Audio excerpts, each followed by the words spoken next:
All right. Uh, yeah. Yeah. Yeah. Uh.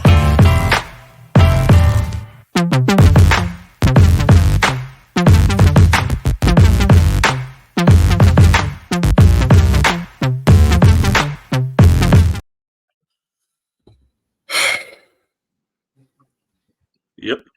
Yep. Yep. There's no reason to be trying to open this joint over like the way how we normally do. If you're listening to this, just want you to know we love you. You are a super fan. You really care because it's not easy right now. Also, get help. Yeah. We decided to do this right after the game because why wait till Sunday when this team hasn't proven they can wait 5 minutes to hold the lead? We haven't won a game since July 8th. That's when this losing streak started. It's been 69 days, 2 months, 9 weeks, 1,658 hours. Sorry, got to correct you there. July 1st. July. You're right. Sorry. I was going from when this losing streak started. So we're actually over the 70-day mark. That makes it even better. Hey, big time musical. Came out of having a good countdown of big numbers. We're on the fast track. Yeah. Broadway hit Richmond Kickers. I don't want to just go off just make this all negative, but I mean you gotta call a spade a spade. It's just bad at this point. Like I get this team doesn't have the talent. Obviously, you look across the field, you can see it Madison. Like even today, they announced Ramos, who used to play at Chattanooga, coming to their squad for defensive stability. Whatever. They were able to get Ramos and other guys in, while Richmond was the only acquisition we brought in was a guy that's played on 4 teams in USL League One, and there's a reason why he's played on 4 teams in USL League One. That's where we're at talent-wise. Just calling it what it is. And at some point, that talent well hits you, and it hits us. And the start of this game, once again, individual errors just become commonplace. This team does not have the talent, the concentration, nor the skill to overcome that. The desire? Or the desire. Maybe so. That's one of the things that stood out to me from that goal was how, we play possession. That's from Darren. Someone like Akira, who is bringing seniority, who has played more games and he got out there, still continuing to. He should have just cleared the ball the first time it came to him. He should have cleared the ball, and so to see someone with that seniority who has seen how badly this has gone match after match, play after play, to just still see them sort of mindlessly playing, yes, that might be the message that you're getting, but at the end of the day, when you're conceding dumb goals like that, you would expect a player like Akira to be able to weigh his options in the moment and just clear the ball. Where is the value in having, this seniority on the if they didn't even make decisions in the moment about just practically clear the ball. Don't continue to ball in the back like that. Just doesn't make sense. Yeah, and the first one, the pass to Zaka at first, I mean, it's going into a bad spot for Zaka anyway, but you can convince me that, okay, that's reasonable, to try to build it out. But once Zaka plays it straight back, to him, you're locked. There's 3 Madison guys around you. Like, I don't know in what world, what he could have possibly seen, that there was a pass out there to what I assume would have been Hornsby.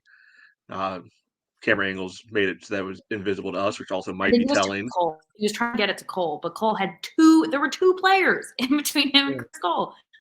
Yeah. The second one is put it into midfield, put it in the stands, anywhere else. I mean, it's bad.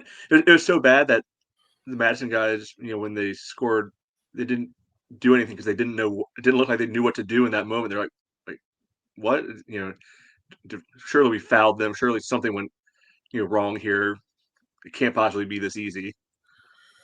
I mean, it looked like it. Like it just certainly looked like it. I mean, the positive view of that is maybe they're trying to show Darren this is a bad idea. Like Akira's like, yeah, sure, let me play that pass. It's so obviously a bad idea that like it's some sort of revolt, trying to demonstrate how bad the idea is. But I mean, clearly it's not sinking in any way or causing any tactical changes. I mean, my thing is just the lack of care. Like after that happened, it was just like, oh, okay, guys, just grab the ball, come on. Like this team just seems like they're used to just those errors. They're just used to those mistakes at this point, where it's just like, oh, okay. Like no one's upset, no one's mad.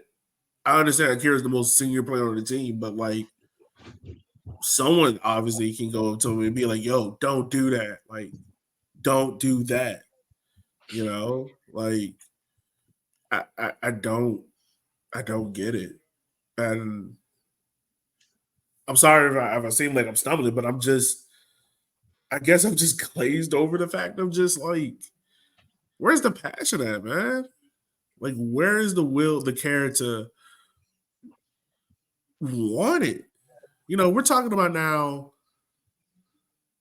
2 derbies in a row versus Madison, where this team has came out flat, look lackadaisical, just looking like they were going through the motions.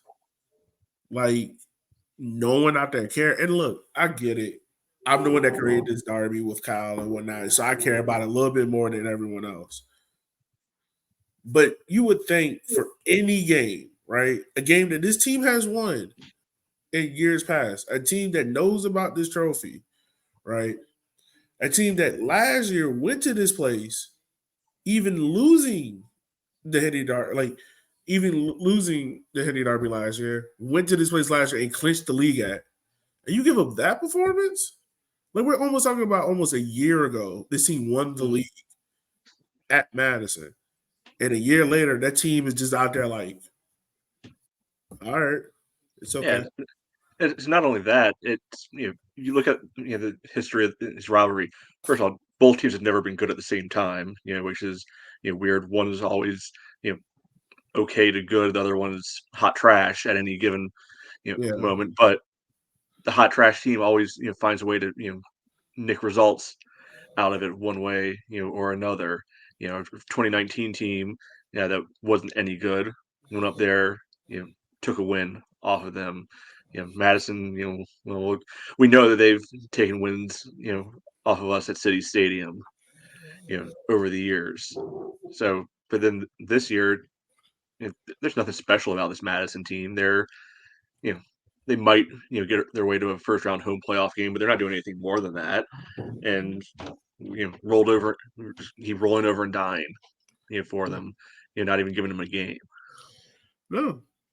And to be fair, it seems like Madison cares. Like, I wouldn't say it feels like there's apathy on both sides. It feels like the Madison players are going out, they're giving it a game, they're connecting well, they're celebrating, the good moments. And so it doesn't even feel like, on the field, it's not a rivalry. It clearly feels like a rivalry from them. It feels very frustrating to not feel like our players are giving it any extra. Like, it just feels like another game where a quicksand moment happened and his team wasn't able to respond and get out of that quicksand moment. Like, it happens. Like, I'm pretty sure you guys have been through experiences in your life where you go to a quicksand moment and something happens and you're just not able to, get out of it. Like, you're not able to find the positives or like, and it seems it just happens to them all over again. And I mean, even looking at this lineup, like my bigger question is for Darren. Like looking at this lineup, we know, like talking to Darren this year, we've heard him say the team doesn't have money, right? This team doesn't have the finances to go out here and get players with better talent, right? Which is fine. Like we know what Richmond is, right? So my question then becomes, if you know that with this starting lineup, why keep going with the same tactical setup of expanding the field horizontally and playing out on the wings when you don't have wingers? You have Justin Suko, who's a center mid, Chandler O'Dwyer, who's a CDM, out on the wings, and trying to build out play through them and leaving Zaka one-on-one in the middle to cover gaps.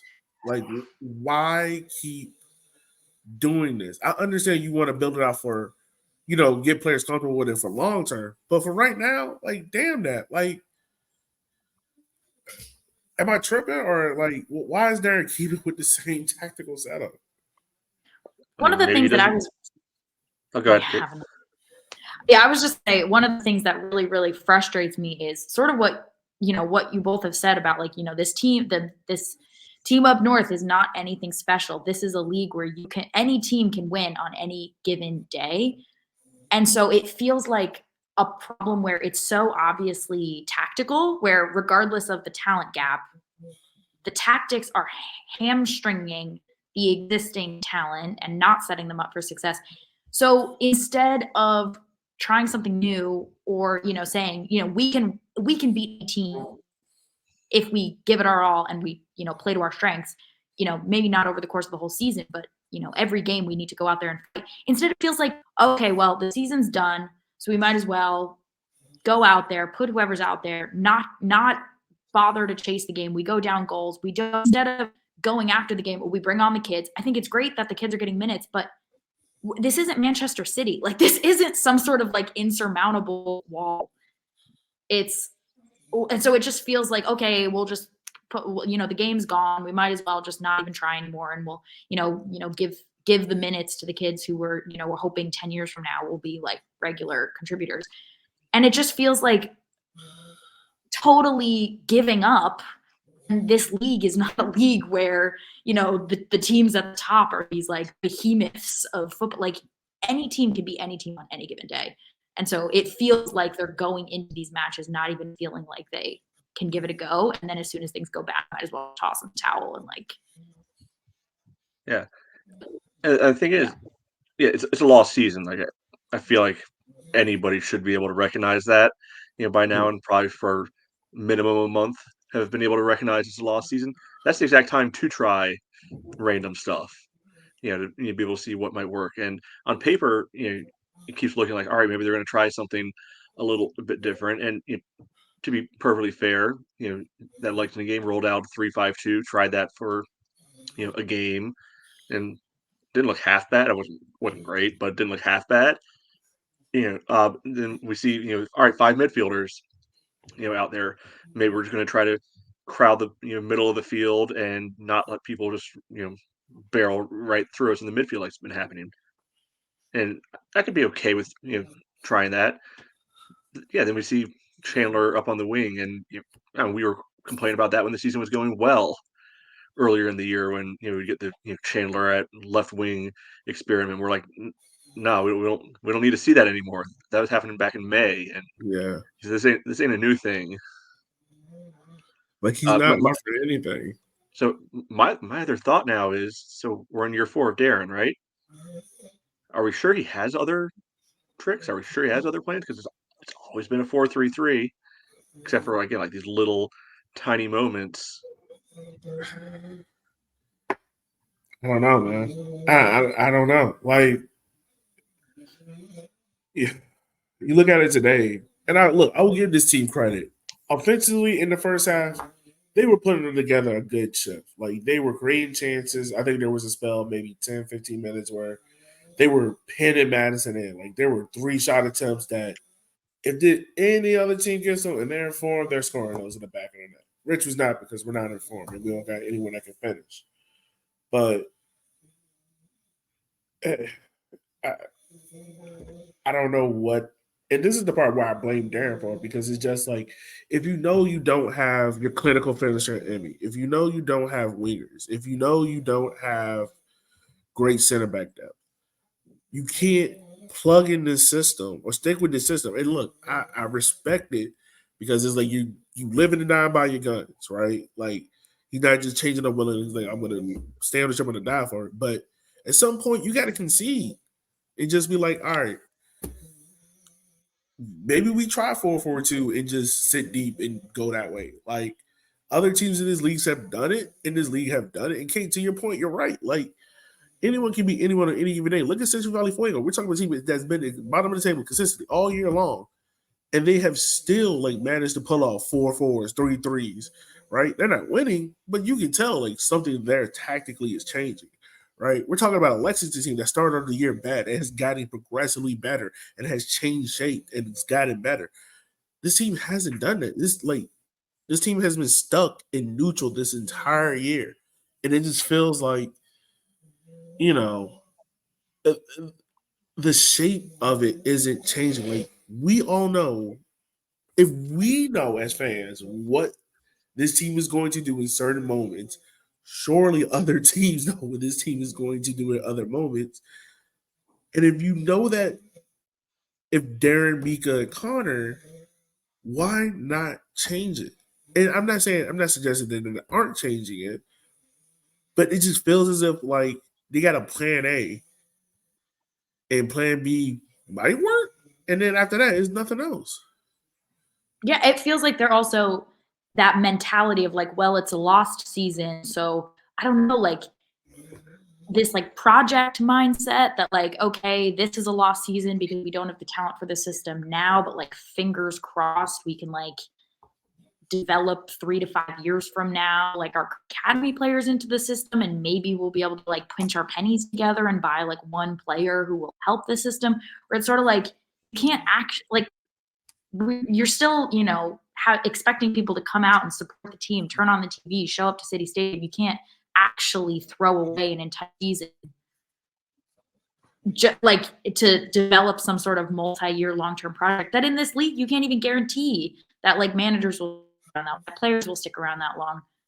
So you got to give us something to actually tune in for and feel optimistic about. I get that there are projects have value, but you can't actually throw away every single match and go on a 20 match losing streak, for some piece of a project that might materialize. Yeah, and I got to go back to what you were saying. Like they weren't in neutral for the first half of the season. After 16 games, 6 wins. What was it, 6 wins, 6 draws? I think it was only 4 Who was losses. the highest? Fourth? Was that highest? I think they were around. I think they were around 4th at that point. Like that's the time of year when everybody wasn't playing the same number of games. Right. So it's hard to fully gauge where everybody truly stood in the table at any given point in time. And they weren't world beaters. Like I don't think at any point it looked like they were going to replicate last year, but they looked like a perfectly respectable bottom end playoff team right then. Yeah. And then the wheels have fallen off entirely, which I mean, I was looking it up. I thank God for Orlando City B, because the team would have to not win the game the rest of the year for them to be able to match their streak for winless, in this league. I mean, we're on track to do it. Well, yeah, I still maintain they're going to find a way to win the last game of the season. Then everybody's going to want to be like, oh, great job, guys. We'll get them next year. Blah blah blah after the game because they beat Fuego on the last day of the season in the most meaningless game of the year. Yeah. I mean, and I don't want to bash on the players too much, because it's like there is some form of talent. So it's like, for instance, Matt Bentley, right? He's not a prolific goal scorer, but he's decent at hold up play, right? I know the chance he had where he's offside on it, like it's comical at this point, but like he's decent at hold up play, right? You don't have Emmy. Emmy hasn't been in this team for the last 3 weeks, right? You don't have wingers. Why not? like out of this game, I will say this, man. Neil is probably the only one who showed me he he was trying to carry this team forward, right? Like in this myth, he was trying to carry this team to create chances. Why not just build around what Neil does? Like this, if any time, this is the time to do it. He seems to be the only player who tries something and like the ball bounces right. You know, like he takes a player on and you know they don't get their foot stuck in and it bounces away. Like things are falling. He's the only player who thinks it like the ball is bouncing his way, you know, Yeah. when he does something. And yeah, if you're not taking advantage of that, like where else is it gonna come from? Yeah. Yeah, I don't know. Because I mean, to be honest with you, I forgot Suko was on the field. I forgot Jao was on the field. Yeah, like Bentley. Why was Chris Cole, why did Chris Cole start?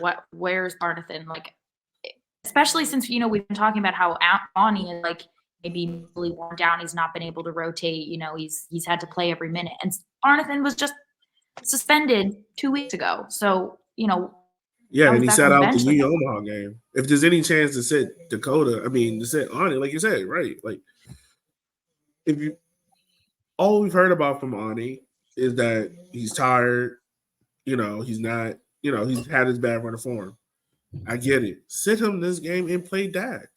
Like, play. I'm sure Dak can do it. He's sat out the New Omaha game. He's fresh. You know, He played Omaha. no, I thought he was sat out in Omaha. Was it? Dak? 95% certain. Game. Looking it the up. last one. I thought Dak was suspended. I swear I thought Dak was suspended. Was I tripping? Maybe I am. I don't know. Yeah, that really confused me played. as well because again, if you're sitting a center back, why are you sitting the center back who just suspended 2 weeks ago and not the one who has played every single minute of the campaign, except for when we've subbed him out and then had a spate of thrown from decent positions and we've taken out the only player who can make something happen with them. This was the perfect game to sit him, seeing as the walls of the field were 2 feet away from the sideline, so he couldn't even get his run up for his long throws anyway. Yeah, but that's where we had double long throw. We had Ani and Cole. Don't even know where the long throw is coming from. I mean, yeah. Whatever. I mean, there's nothing else. I'm sure there was more going on, but it's things like that which are more confusing as a fan. You're sort of like, why are changes being made if you know it's kind of running contrary to everything happening here? If you want to be transparent about why players are sitting, why they're not, like please, I'd love to hear it. I'd love to hear the reasoning. Come on, okay, you've been around long enough to know they don't do transparent. Yeah. No. No. Guys, really. Like I don't know, man. Look, it was all wrapped up in that early in the game graphic. You know, the kicker's key to the game was get a lead and then win. As soon as they put that up, they should have just been like, "Yeah, we're never going to do this graphic." Just the fact that it was 10 minutes in, they put that graphic up. We're already down 1-0. Like, it could have been 80-something minutes in. It's still like, oh, that's the game plan. Get ahead of the other team and then hold on to the lead. Especially since that was from a Madison sponsor. Why are they saying that should be what Richmond does? Like, the guess is as good as mine. I was like, end and a half. We had almost the same problem come up again. Another defender not realizing, oh, I need to just kick this away instead of trying to shuffle the ball out of balance. We give up a corner kick. We get saved by the whistle. Now, I will say this. This ref was keeping it fair because he was blowing calls in the box on both sides because I got to say there's at least 2 questionable PKs. Oh. I don't think so. The elbow one and the first one, I will say maybe. Yeah, I mean, there was one where you never, ever, ever see it given, but one of their guys just like flew through and cleared out. I think it was Yeah. Bentley, maybe it was Cole. I think it was like on a long throw into the box. Like I never expect to get that call because they never give it, but you see that exact same stuff happen at midfield, and it gets called without a second thought.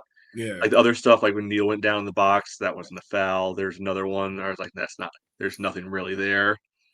Yeah. For it. So Possible handball if there's a better camera angle for us. Neil one, I was kind of just like, the Neil one, I was like, shoot the damn ball, dude. right. You don't need to dribble it in. Overcomplicating. But we were lucky on a few attempts that not just the ref, but they also did not shoot the ball in. There were multiple this game should have ended opportunities where they 4-0. completely broke our line. This game should have ended 4-0. It should have. They squandered a lot of chances. Yeah, it should have ended 4-0. Madison, the team up north should be disappointed by that. So yeah, I mean, we gave them that chance at a half, and then going into halftime, you're down 1-0, right? There are positives you can bring up. You can bring up, we created, we're pinning them back. And that it was a sweet goal. It wasn't. They didn't break us down. That was genuinely a self-inflicted. Hopefully you can mentally move on from that, come out fresh second half. Second half, this team, I think they've touched the ball all of maybe twice. And people are just standing there like training dummies, like just watching the ball flat-footed. And I'm just like, is anyone going to stop this? And we're down 2-0 within 58 seconds. And I'm just like, at that point, I knew it was done. Like, I knew it was done. Mm-hmm. What? Again, what do we talk about every halftime? Can they keep it up? And true to form, they found a way to make the second half a worse version of the first half. And then, the second half didn't get any better because the midfield got stretched. Like, there was a point, I think, around the 65th minute where Neil is driving the ball upfield, and he's literally the only one dribbling the ball upfield. And I can count like 1, 2, 3, 4, 5 Madison players just standing there like there's a wall. No support from Richmond players. Nothing. It's literally 4 Richmond players, a wall of Madison players, Neil and Zaka, 2 Madison players, the defense. Like, it's just stretch. And I'm just like, It was a solid 10-minute stretch where genuinely I don't think one of our players touched the ball at any point. They were just passing around us, and it wasn't even negative passing. It was like they were, passing positively through the midfield. They were just no one was stepping to the ball. No one was putting any pressure, man marking. It was just the team being completely like they might as well not have been on the field for a solid 10-minute stretch based on just how unaffected Madison was by our entire team seasons, which is just, I mean, an element of that is tactical, not being set up.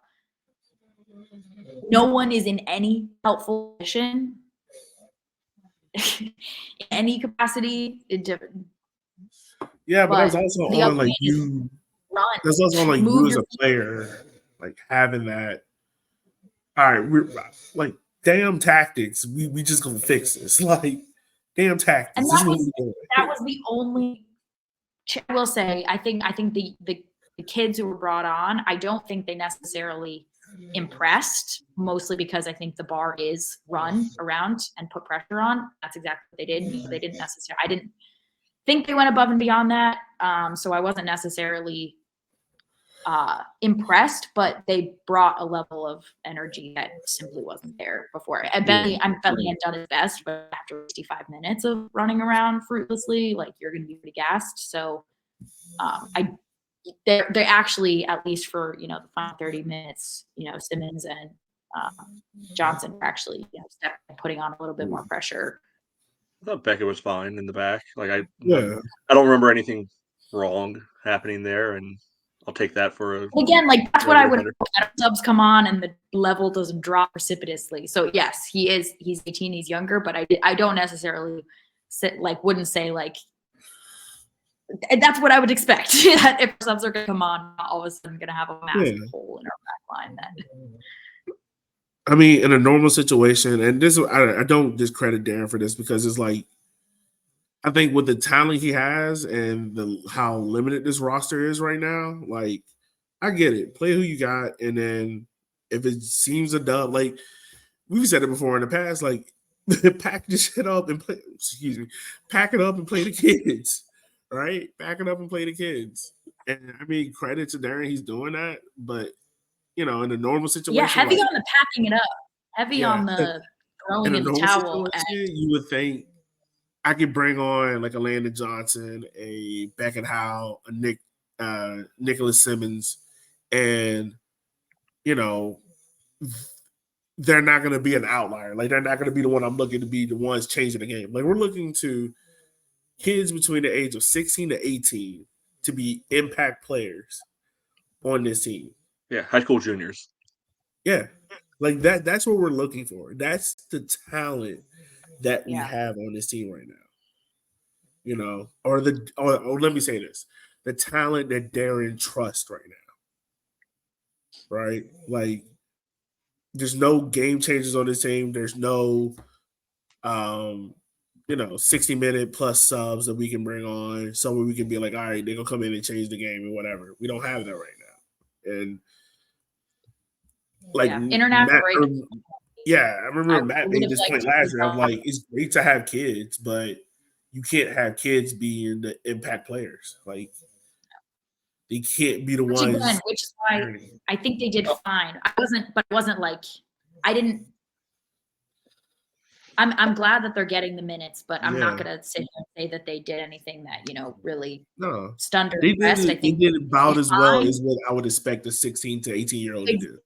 And at the end of the day, am I going to enjoy watching my team for 30 straight minutes where the best we can expect is bring on a 16-year-old and hoping that they're not going to mess up really badly? Like, not the most enjoyable viewing experience I've had, just the long-term benefits of it. So it's just not a situation. I see the value in it, but it's not going to make, it doesn't outweigh how crap it still makes the performance and the overall. Oh man, this off-season podcast where we break down this roster and talk about it is going to be fun. It's going to be fun. That's going to be a fun episode.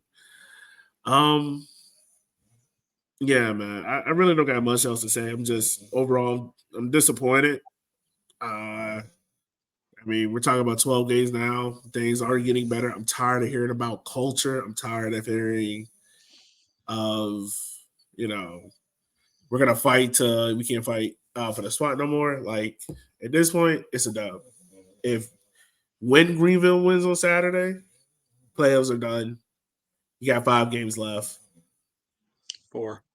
Oh, 4. My fault. Yeah, you're right, man. My fault. 4 games left. I mean, let me ask y'all this: like, with those 4 games left, do you kind of just look at it as a mini season within itself? Like, what can you, as a fan, not as Darren, but like as a fan, you kind of just look at it as like, all right, 3 of those 4 are at home, and we kind of just see what we can get out of that and just keep it pushing. No, it's bad because my thought right now is, well, for this weekend is, oh, thank God I don't have to watch them. This weekend, I can be able to do anything else and not have kind of that hanging over my head, which is probably not a good sign in and of itself. I think my expectation for the rest of the year is cool. 3 home games, it's fun to hang out with everybody. On-field expectations are not there. I'd say up until tonight, I still thought there was the opportunity for a tactical change to go out there, apply that principle of anybody can win on any given weekend. So we can go out there, try something new, give it all we got, maybe try to get some wins at the end of the season. But right now, tactical inflexibility just doesn't necessarily inspire me to think that anything's going to change. So I'd love to be proven wrong. I'd love for them to come out with the mindset that these games could be winnable, but I after tonight, I see that happening.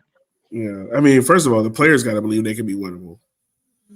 All right, like the players got to believe it. The players don't believe it. It don't matter what we think at all. Like fans, we gonna live or die by this team regardless. Like players come and go, but if the players on the field don't believe it's winnable, like Oh, if they don't believe it's winnable, and I don't want to hear any of this, BS about the culture or anything. yeah, Mhm. you know, I don't know, man. Like I said before, like I want to see effort. I just didn't see it out there tonight from certain players on the field. Like it just kind of just looked like, all right, it's whatever. It is what it is. Yeah, we're gonna and I keep it do short. again Yeah. just going back though to what I said earlier. There is that sort of chicken and the egg though, where is there a level of frustration among the players that they don't feel like they're being set up for success, that they don't feel like, sort of regardless of the energy that they put in, they're not going to be played in with players that they have built chemistry with, or they don't feel like they're going to be in positions that are accentuating their strengths. So if there's an element of uninspired themselves by the tactics, that we can see it if they also feel it on the field, that they can go out there, they can work hard, but won't necessarily see any won't be put in the position to succeed. And so whether that's a sort of cyclical point in time, because the best I can do is run really hard and hopefully put in a good tackle, and that's the best I can hope for. Like I'm sorry, but I have to imagine there has to be some level of frustration. Like we done all played on pickup soccer teams or pickup sports team where that team is bad, and you kind of just like, I gotta go out here and do this because you'd have paid your money for it. You're like, well, I'm gonna get my money's worth. The team is bad, you're not winning, and the team goes down, you're just like, hey, whatever. Like, I'm just go get cardio, right? Like, it's humanly natural to like. I understand that. All I'm saying is just don't lie to my face about it, right? I get you don't want to throw anyone under the bus. I get you don't want to create a fire unnecessarily, but be real about it. Just be real about it. Like, don't live in this unrealistic fantasy world about it. Like, it's okay if they fight. It's okay if there's rumblings and players are pissed off and mad. We get it. We're human, but don't lie about it. That's all. That's really it. I mean, we said it before earlier. This team got 4 games left, 3 at home. The one outlier is October the 6th when they go on the road to One Knox on Friday. The reason why that game is not taking place on a Saturday is because the University of Tennessee women's soccer team has a game there on the 7th, so they can't play there. Is this the home games where they go up to 6 p.m. starts instead of 7?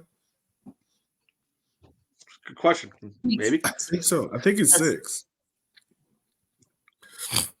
Looking it up. Hold on. Beginning of the season, they did that. So yeah, but regardless of that, September 23rd. Yep, 6:00. It is against September 23rd, right? I mean, yeah, against Tormenta.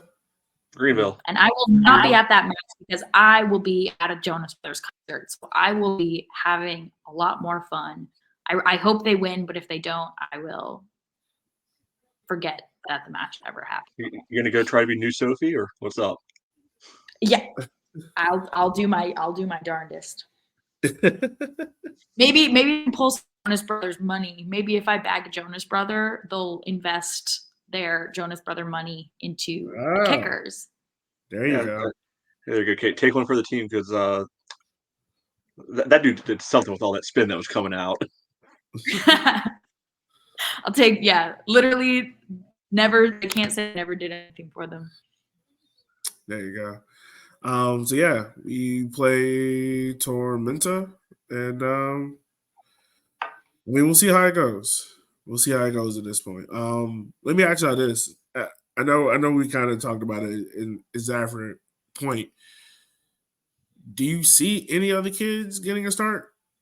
Like just 4 games left? Outside of Landon, like I'm assuming. I mean, Darren, I asked him about that a while back, when it was obvious that team was going to make the playoffs, but it wasn't necessarily like close to official yet. So we're going to keep trying until it's mathematically not possible. Well, very high likelihood it's not going to be mathematically possible next time we're out on the field. So doesn't mean that Darren hasn't outright lied to us with answers before, but yeah, maybe you see like a Beckett get a start, because I mean, again, 50-50 chance that Hornsby get hurt between now and next Saturday because it's made of tissue paper. Why not? Yeah.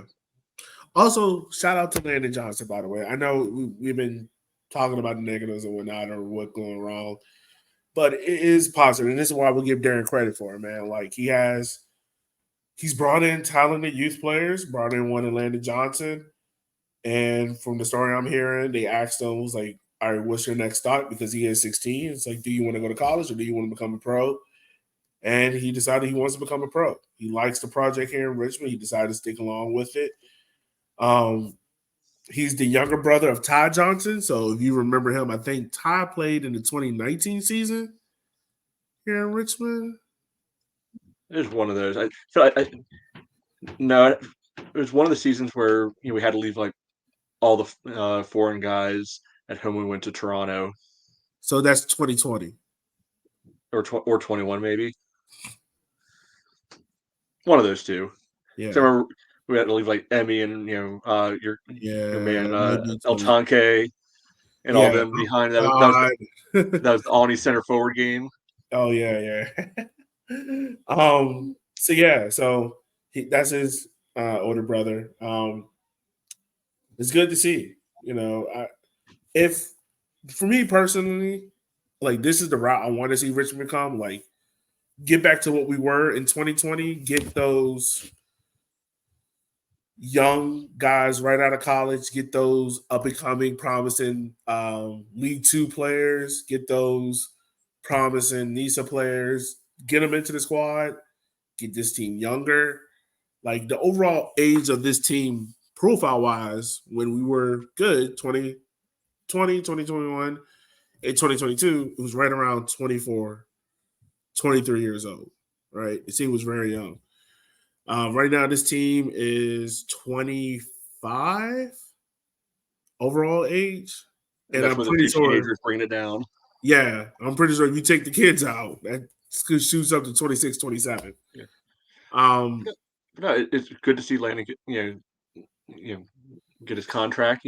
We always hear about these high school kids don't want to go out and get a job or anything. A 16-year-old going out getting a job. I remember getting my first job when I can't remember if I was 16 or if I had turned 17 by then.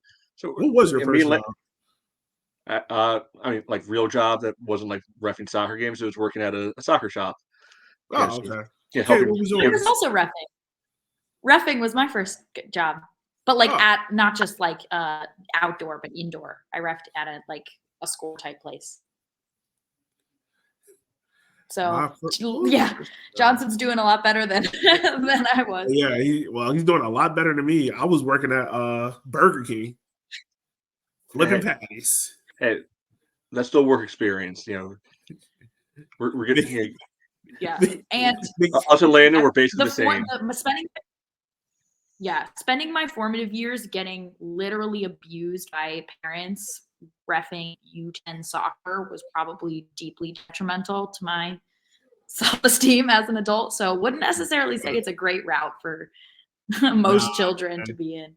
Nothing's worse than working at the hood Burger King and having little gang members coming in, slamming a gun down on the counter. It was like, you gonna make this Whopper right? Yes, I will. Hero fries. Yeah, it was crazy. 16-year-old. Yeah, that was a time. Congrats on Landon, man. I'm assuming Beckett probably would be next in line just based on the number of minutes he's getting so far.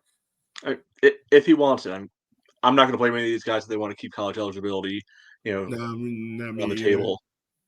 Yeah, not me either. And I mean, honestly, as well, like it frees us up for the off season as well. you kind of get a I first did place. talk to Gabe Cox at the last match, and he said his preferred would be signing a contract. So There you go. yeah, I did ask him how they go to school. We were like, what if they're in school and they have their online classes? Yeah. Be available to go to practice during the day. So he said that would be, if the opportunity arose for him on a pro contract, that he'd prefer that to taking the NCAA route. So yeah, and I mean we'll that. see. Last note, I'll say this, and I'm pretty sure there's some fans listening that might not like it, but I mean it is what it is. It's time for us to set a care. It's time. It's time. Rip the Band-Aid off. I know we love him. I even call him the Hokage of Southside. He's a legend. He's been great. It's time. It's time. Fine. Whatever. I'm even talking about into next year as well. Like, it's time. I'm fine with it. Yeah. It's time. I'm not even gonna ask y'all anything else. But yeah. I can't believe you somehow strung this out to 46 minutes. I don't either. I thought we were gonna be in and out of here in 15. I know. God. All right. Well, we're gonna when you love something. Right. You just gotta talk through the pain. This is therapy for us. Yeah, we can't. I do feel a lot better. I will session, say, though. Huh? I feel a lot better right now.